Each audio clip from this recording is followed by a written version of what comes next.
Hey guys, I'm Genie here, aka Mustached. I'm here to review the live-action series One Piece. If you end up enjoying this full series review, then please feel free to like, comment, and subscribe. Also make sure to check out those links in the description. One will head you over to my petition to help out smaller YouTubers. Second and third to my Patreon and PayPal, where it helps support me and my channel directly. Desperately need it right now. And fourth, to my Discord server, you join, collab, and chill your own content for free, and chilling will be reminded at the end of the review. With all that out of the way, let's get into One Piece. So, just to get to my history out of the way, I have not seen the original anime One Piece. I have not read the manga of One Piece. I kept hearing from my friends in the D&D server that I run and play with simultaneously that One Piece is one of the great animes. I'm much more of a fan of Digimon and Zatch Bell. Those are definitely my two top favorite ones so far. So I would definitely love to see how a live-action Digimon would go about with top-tier CGI, but that's for another day, I suppose.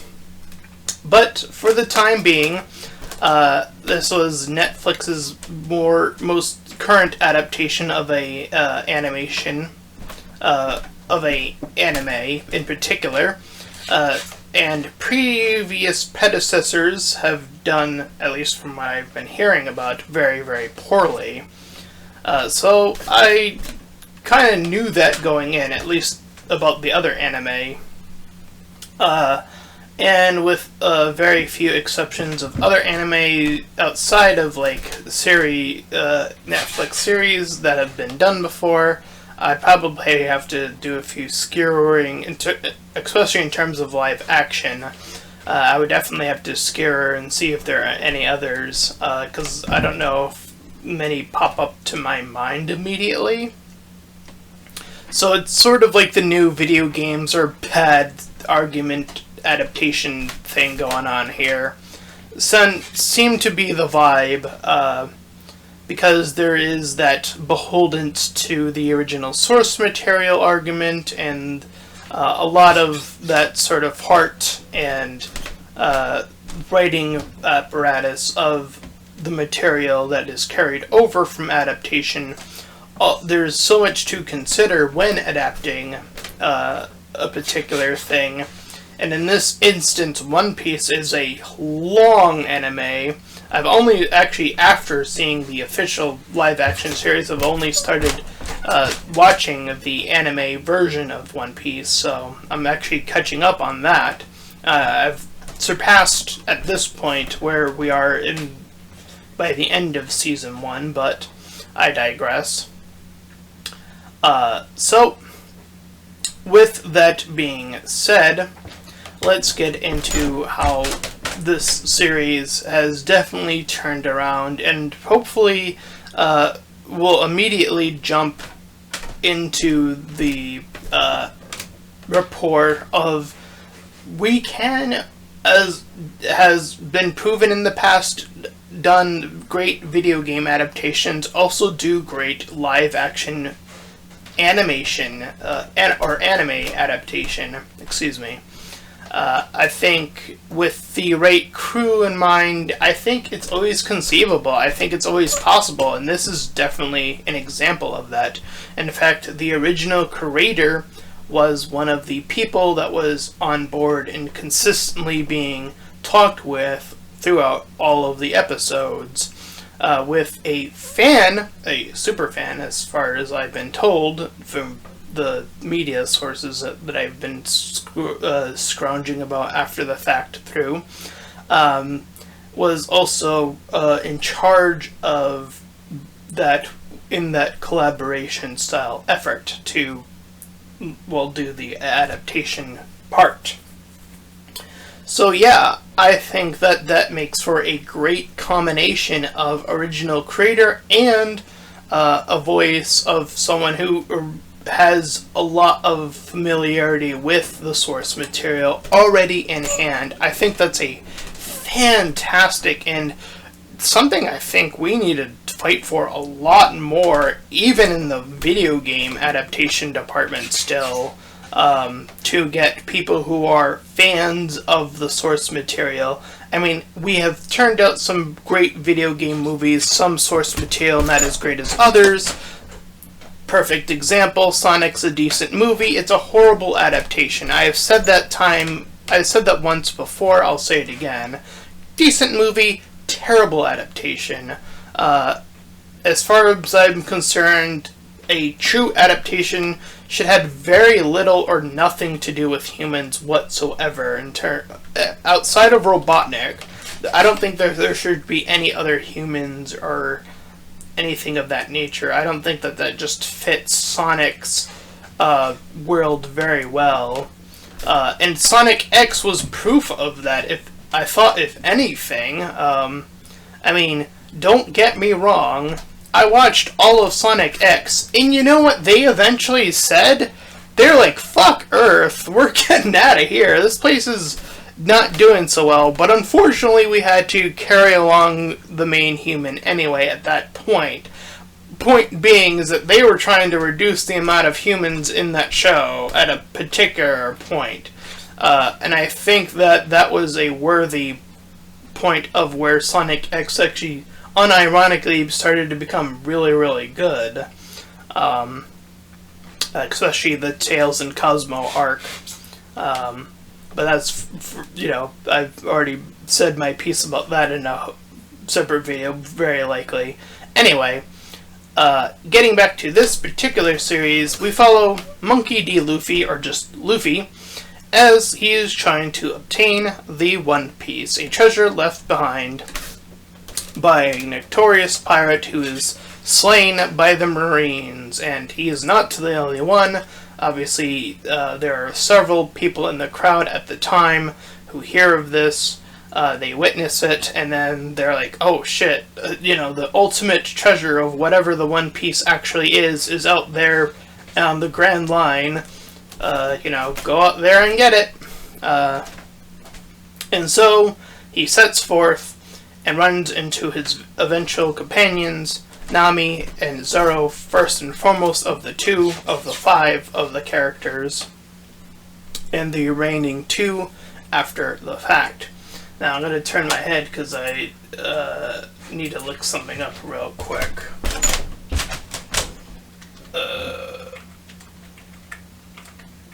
Sorry about this.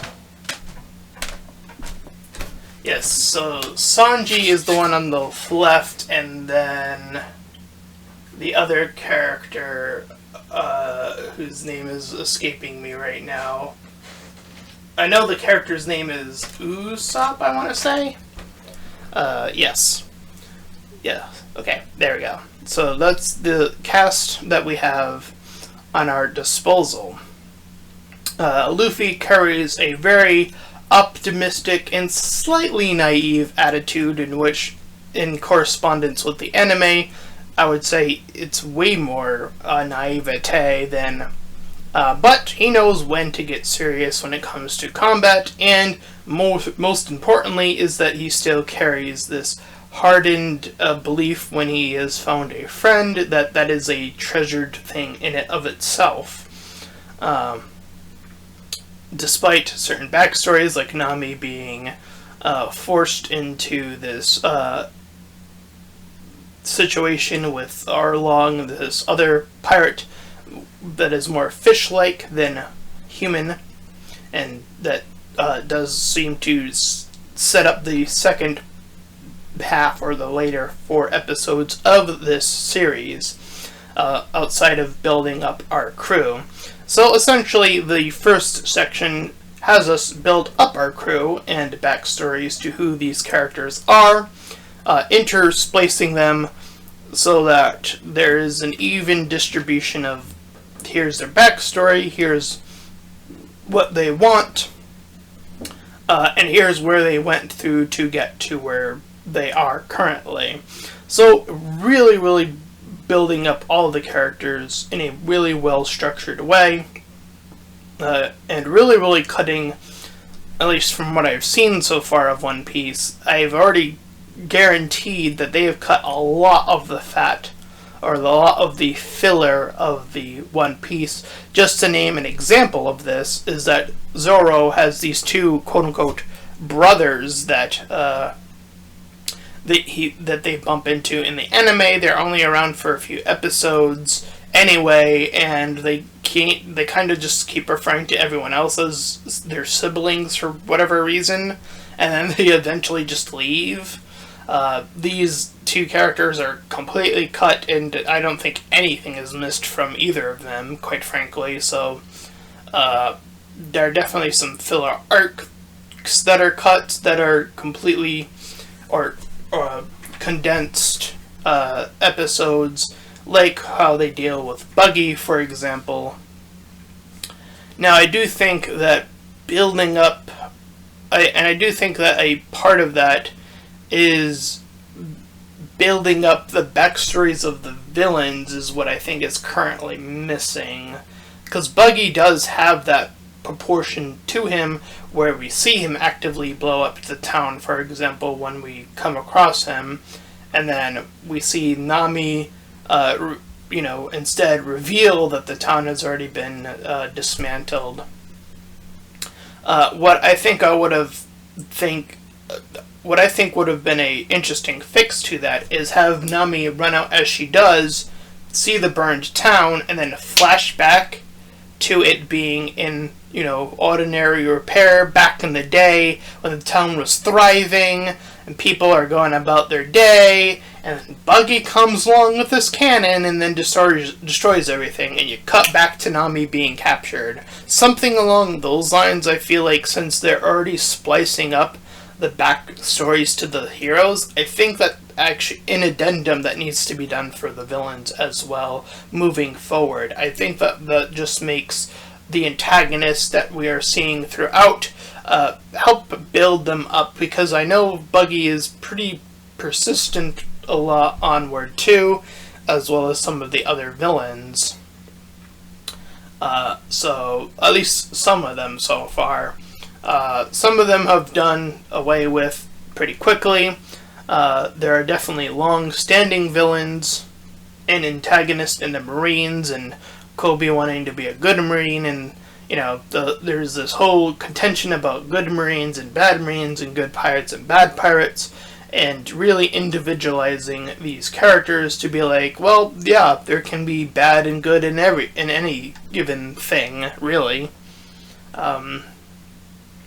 So yeah, that's sort of like the crux of at least the live action adaptation, or that's one of the heavier things that they're trying to push relatively early on, and I don't see any issue with that. Rather than a complement to the writing and just getting across the information really, really quickly in a timely manner that really chunks down a good portion, again, with a lot of the fluff that is unnecessary. And again, I think building up the bad guys is the only addendum of adding on that I would like to see more transpire as the series progresses. Again, like Buggy's backstory, or again, how he destroyed that town to begin with. I think that would have made Buggy's premise be a lot more intimidating, actually seeing the carnage actually take place.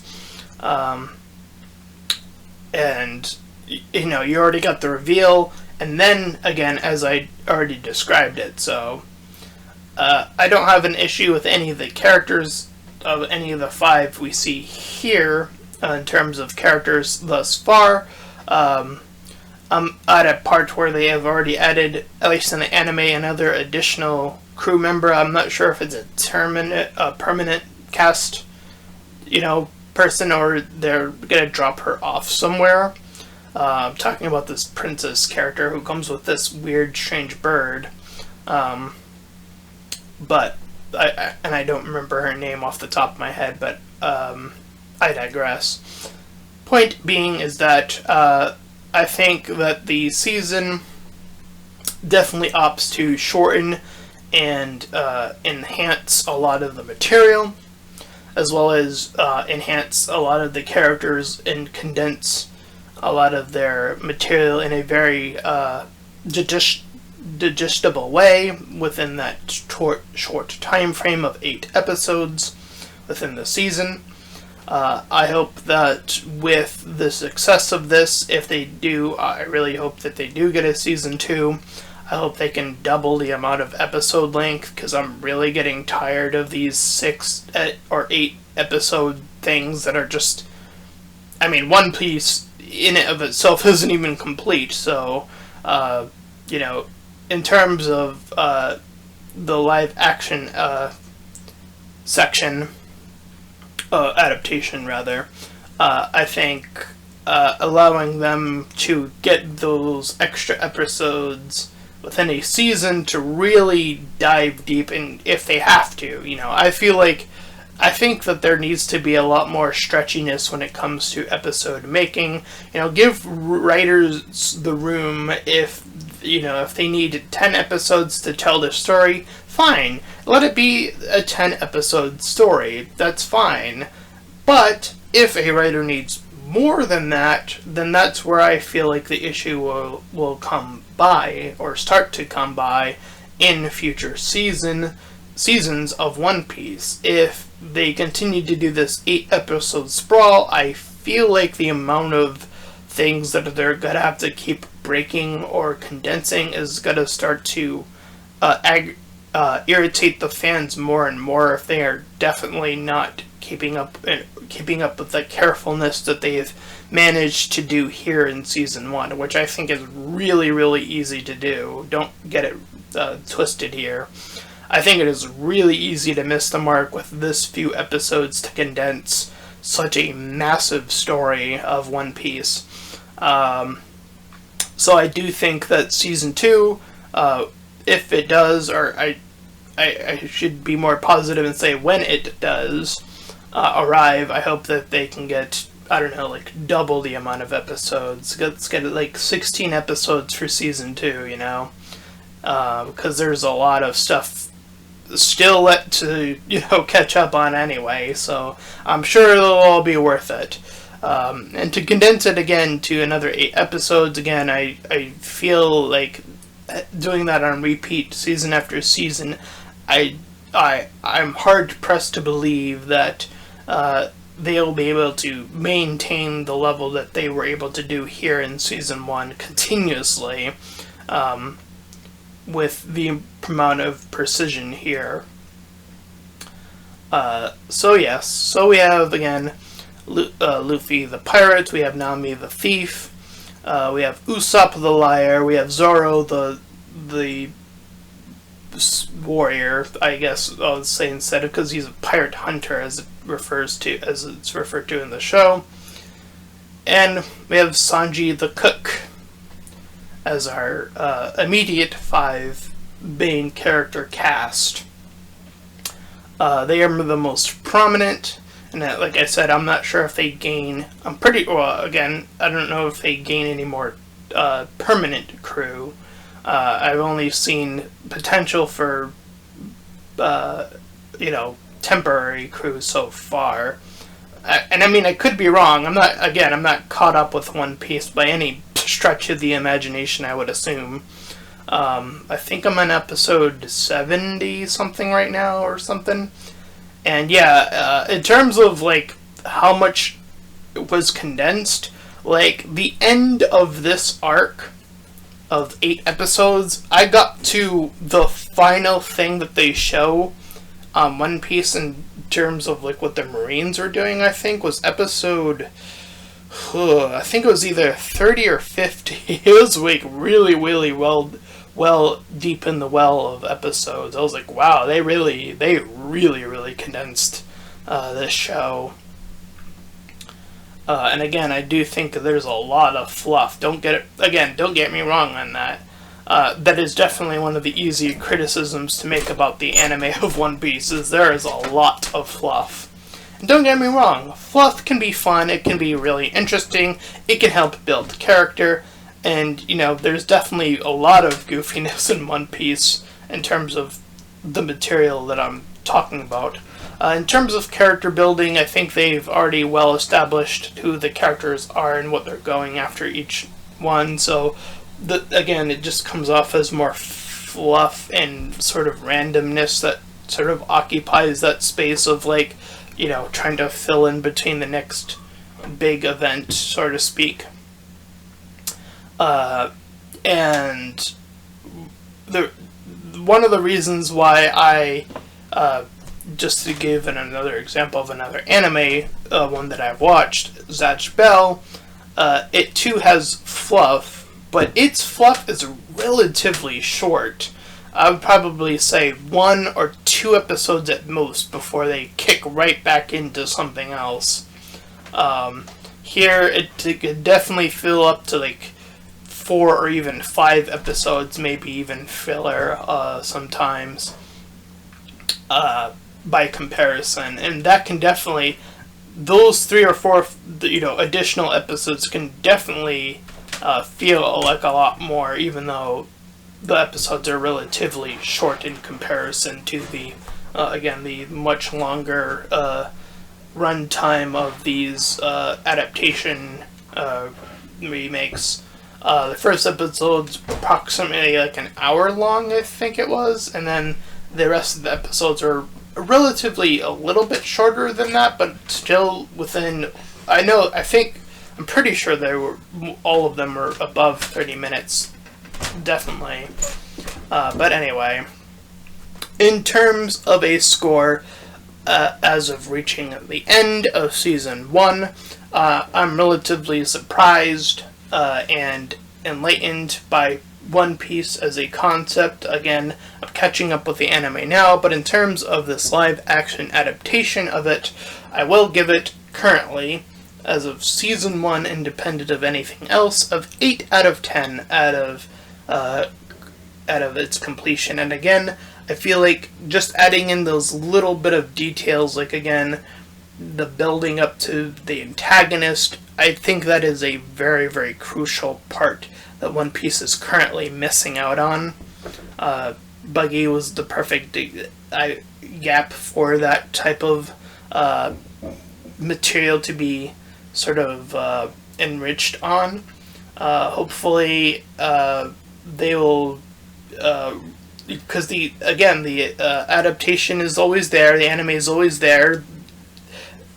I know, because I've seen it, I know that the destruction happened by Buggy's hand in his canon specifically, so again, I only had wished that they had shown it in the live-action adaptation, just to show how threatening Buggy truly is, instead of telling us that he's threatening, and, letting some of his performance show us that he's threatening. But again, a display of action is definitely something that I think is that one step that is definitely needed for his character, just as an example.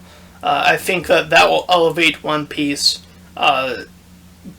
for its foreseeable future, to build on the antagonist a little bit more, since we have a pretty strong grasp already of who our main characters are. And yeah, that is about everything that covers Season 1 of One Piece in a sort of non-scripted, vague sense, in a way. So yeah, definitely enjoyed it. If you are new to anime and you're looking into getting into a live-action adaptation of one instead of looking into the anime itself, I'd probably say check this one out. It's definitely going to give you that more positive influence over, again, the other examples of this. I heard that Full Metal Alchemist was one, and then I think Death Note was another one I think that they did it for. I don't remember. But, again, I haven't seen those, but I've only been told that they were horrible. Again, I haven't seen them yet. I've seen the anime of Death Note, by the way, in terms of catching up on anime in general. And I'm definitely getting more into anime as time progresses, so after catching up with One Piece eventually, I do hope on moving on to something else. So any recommendations in the comments? I've already caught up with Attack on Titan. That's definitely one of the pillars, one of the goats, as it were, in terms of anime. Zatch Bell and Digimon are still my personal goats for anime. So yeah, definitely would put One Piece on the radar if you have no clue what One Piece is and have been kind of even slightly curious. I think that this is a great way to sort of dip your toe in at a luxury short. It's a bit lengthy, sure. I mean, the episodes again are about an hour each, so you're looking at about approximately 8 hours of content. So definitely a little bit of, but in comparison to over 100, however many episodes One Piece actually has, which is way over 100, I'm sure. 8 hours I think is a bit of an easy stepping stone, as it were, to sort of dip your toes. And that's my full review of One Piece, the live action adaptation. And if you ended up enjoying this review, then please feel free to like, comment, and subscribe. Also, make sure to check out those links in the description when we'll head over to my petition to help out smaller YouTubers. Second and third to my Patreon and PayPal, where you can help support me and my channel directly. Desperately need it right now. And fourth to my Discord server, where you can join, collab, and chill for free. And until next time, everybody, bye-bye!